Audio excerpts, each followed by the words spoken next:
Hello everybody, it's Chris, and today I want to talk a little bit about my Spyder origins and how I came to be interested in the Spyder and where it all started for me. And I guess to do that is, so we are in Galilee, Rhode Island, in the town of Narragansett, Rhode Island. I guess, and you'll notice there's another Spyder in front of me. There's a reason for that, and I'll explain, but my Spyder journey is probably like many of yours, and that is a friend of mine recommended that I consider the Spyder. But I want to talk a little bit about how I became kind of a Spyder and a minimalist with a Spyder. So first of all, let me go back about 15 years. I became a minimalist and I got rid of a lot of possessions, a lot of stuff, and a lot of toys that I had, including my motorcycle. At the time I had a Suzuki V-Strom.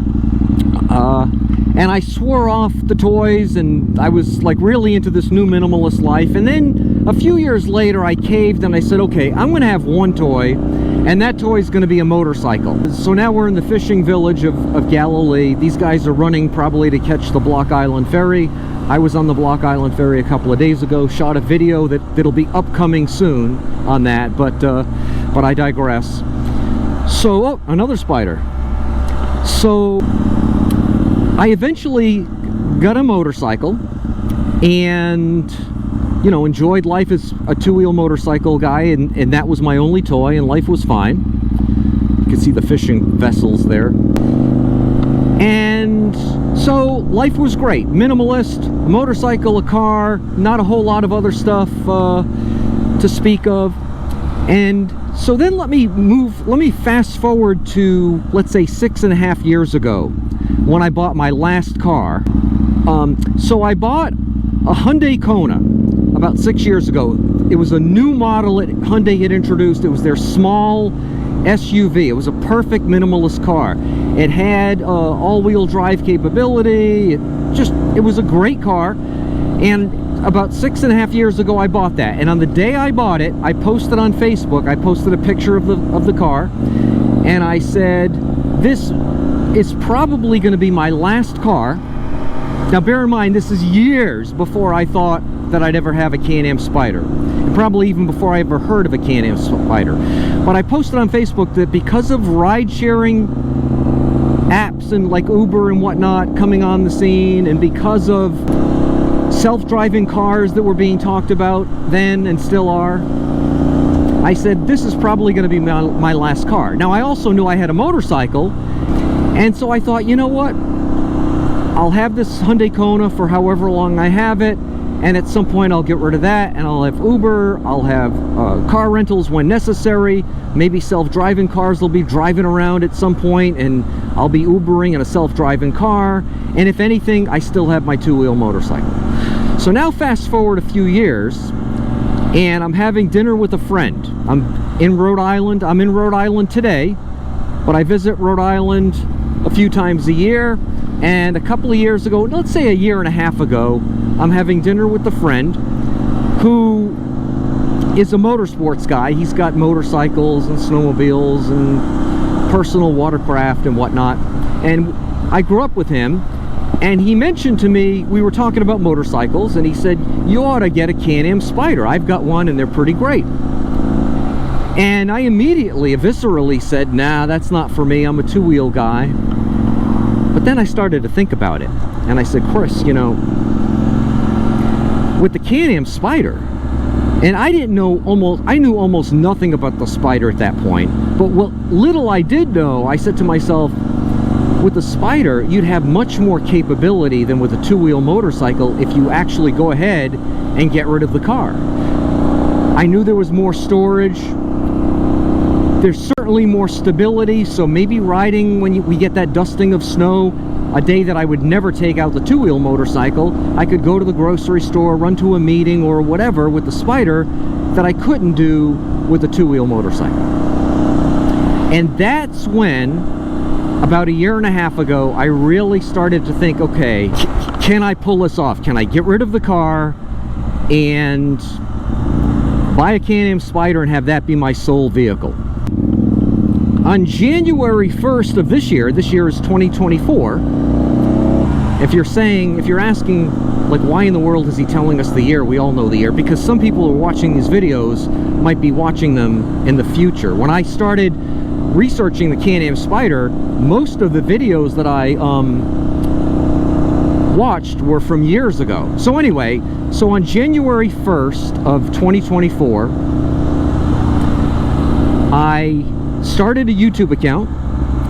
I called it Spyder Minimalist, and I posted a 30-second video saying basically, hey, my name is Chris, I'm a minimalist, I'm selling my car around Easter of this year, 2024. I'm going to buy a Can-Am Spyder, and that's going to be my sole conveyance.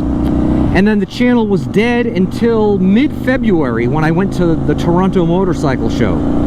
And I cut a video for the Toronto Motorcycle Show. You can find it on my channel. And that was my first opportunity to get really close to the Can-Am Spyder and spend a lot of time checking it out, not having to worry about a dealer or a salesperson, you know, I don't want to say bothering me, but just like I was able to do what I wanted to do, and I could ask questions of the factory reps that were there. And I posted a video, this would have been mid-February of 2024, for my Toronto Motorcycle Show visit. And then the channel was dead again until March 13th of this year. And that was the day I bought the Spyder from Bucks Motorsports in Akron, New York. And that was a great day for me. And it all started with that dinner with my childhood friend, who, his name is Bob, and he happens to be in front of me right now. I don't know if you can hear his exhaust. He's got an early model Can-Am Spyder. I think his is a 2009. We're going to talk to him momentarily. But he's got an aftermarket exhaust on it. I think he said it's called Two Brothers is the brand name. It is loud. And right now we're kind of idling, so you can't hear it now. But when we're like riding at speed, it is just like, and he doesn't even wear earplugs. I don't know how he does it. So we're headed to the Point Judith Lighthouse. We're going to circle and then ride on. But what I want to do is kind of introduce you to Bob, and I want to hear like his story, what led him to the Can-Am Spyder. Now, I will say this, I've not been an advocate for people selling their cars and just having the Spyder as their only conveyance. I've made it clear on multiple videos. This is a very unique experiment. I recognize that, but the Can-Am Spyder has changed my life, and it might change yours as well. And I want to talk a little bit about that, but there's the Point Judith light. So we're gonna up ahead, pull over. I'll introduce you to my friend Bob. We'll talk with him and his, you know, introduction to the Spyder and how that happened, and then we'll jump back on the bike and back on the motorcycle and talk a little bit about how it changed my life and why I just love this vehicle so much, despite the little gremlins that it has that pop up from time to time. Hey everybody, it's Chris, and I am in Narragansett, Rhode Island with an old friend named Bob, and we just had a great ride throughout Narragansett. And as I mentioned in the intro to this, Bob's kind of the guy who got me started with the Can-Am Spyder. He's the one who kind of piqued my interest. So Bob, first of all, welcome to the channel. Thank you, Chris. Tell us a little bit about how you got interested in the Can-Am Spyder. Well, I've always been involved in motorsports since a young age, starting with an ATV and then a Honda Odyssey, and just to work my way up to road bikes. I had a KTM 1190 RC Racer, which my wife would cry every time I took it out. So I got into the three-wheelers, the trikes, and I love the Can-Am. I would never go back to anything besides riding a Spyder. It's safe, it's stable. You can put a lot of luggage in it, and I just enjoy it so much. And any opportunity I get, I just get on it and just drive and have fun. Now, do you miss anything about the two-wheel motorcycle? No, not on these roads. And the roads are very dangerous here. It's just a lot of traffic. It's just too dangerous. So, Bob, in addition to your Can-Am Spyder, you've got, so I'm a minimalist, so the Can-Am Spyder is my only toy, but you are not. So tell us a little bit about your array of power sports. Sure. I guess I'm a maximist. Well, I've got the Spyder. I just sold the KTM. I have two jet skis, Sea-Doos, one Yamaha. I have two snowmobiles, Ski-Doo and a Lynx. Just bought a Lynx, added that to the stable last year. So I stay involved. I have an ATV, Polaris 850. I'm always involved. All my friends here, well, Chris was here locally years ago.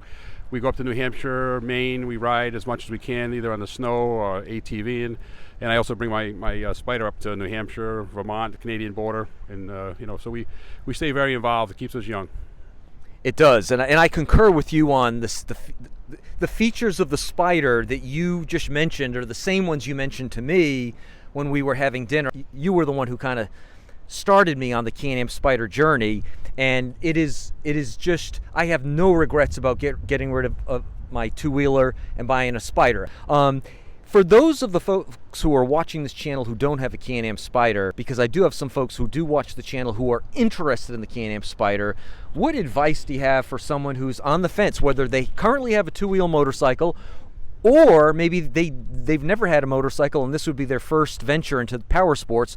What advice do you have for those folks? I think it's a great way to start, and also Can-Am, BRP, they have more models now. Now they have an off-roader that's coming out.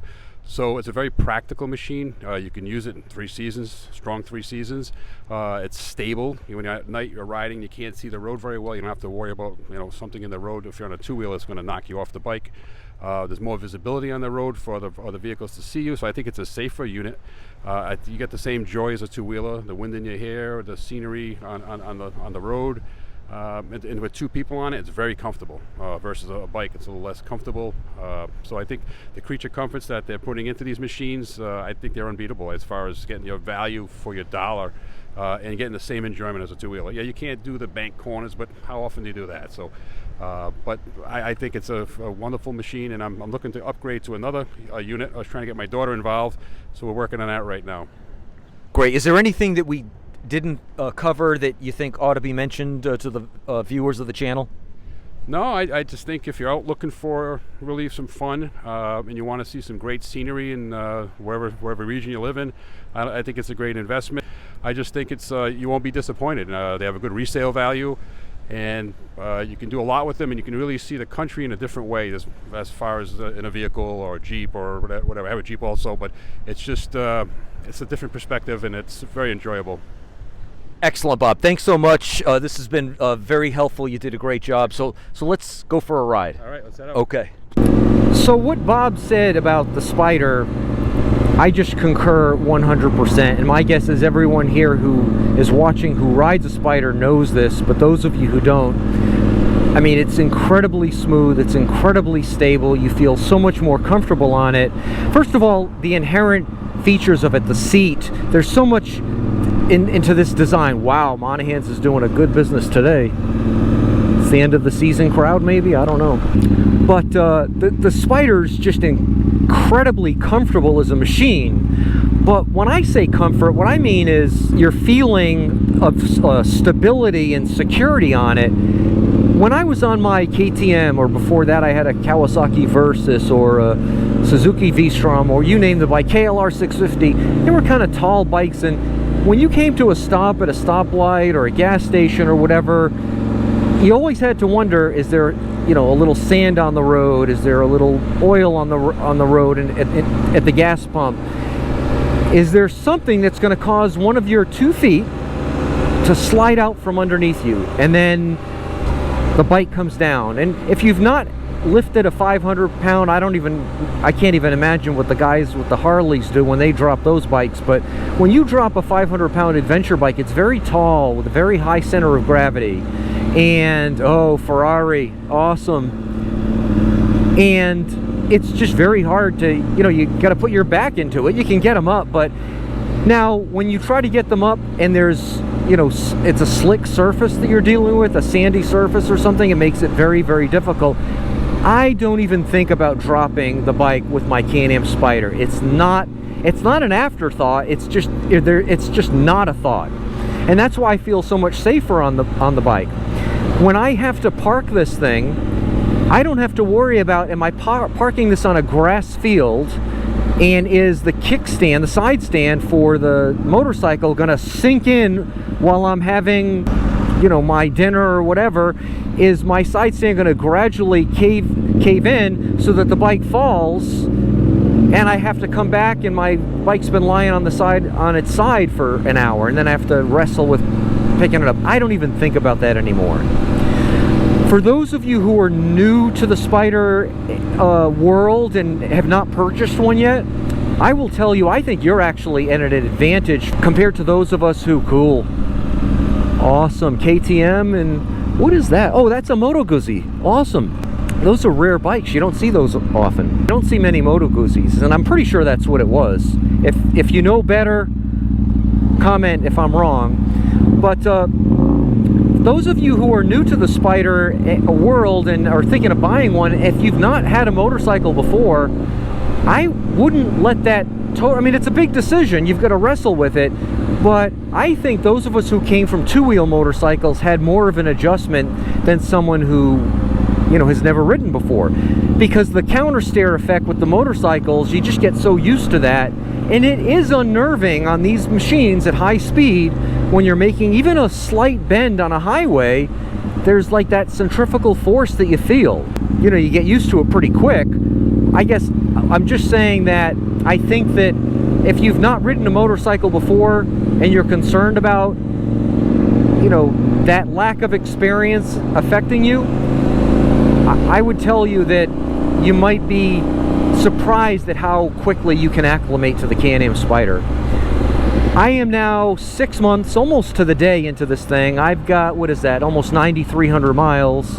I'm due for my 9,300 mile service soon, and I'm going to do a video on that. But I will tell you that other than the minor foibles, the minor flaws and quirks that the machine has, I've commented on them many times. I just posted a video where I had my first VSS fault. That was a one-shot deal. It didn't affect the machine at all, but the light flashed on. It concerned me. I will tell you that I do not regret, not only do I not regret buying the Spyder, but I am absolutely thrilled that I bought it. I just wish I bought it sooner. And I can tell you right now, whether I ever buy a car again, that's another matter. But like Bob said when we were talking by the ocean there, I can't imagine going back to two wheels.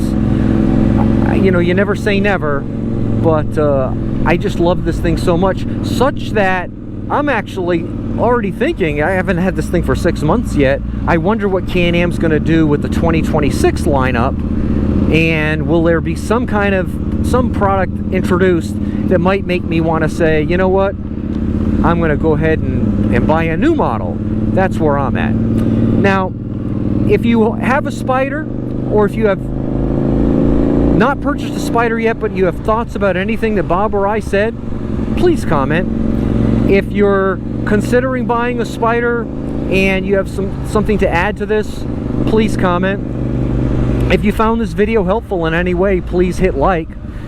And if you don't subscribe to my channel, and again, I've said this before, but I think 70% of the folks that watch my videos do not subscribe to the channel. If you would subscribe, I sure would appreciate it. And until the next video, and the next video will be a ride through the Catskill Mountains. Until then, you have a great day. I'm signing off from Narragansett, Rhode Island.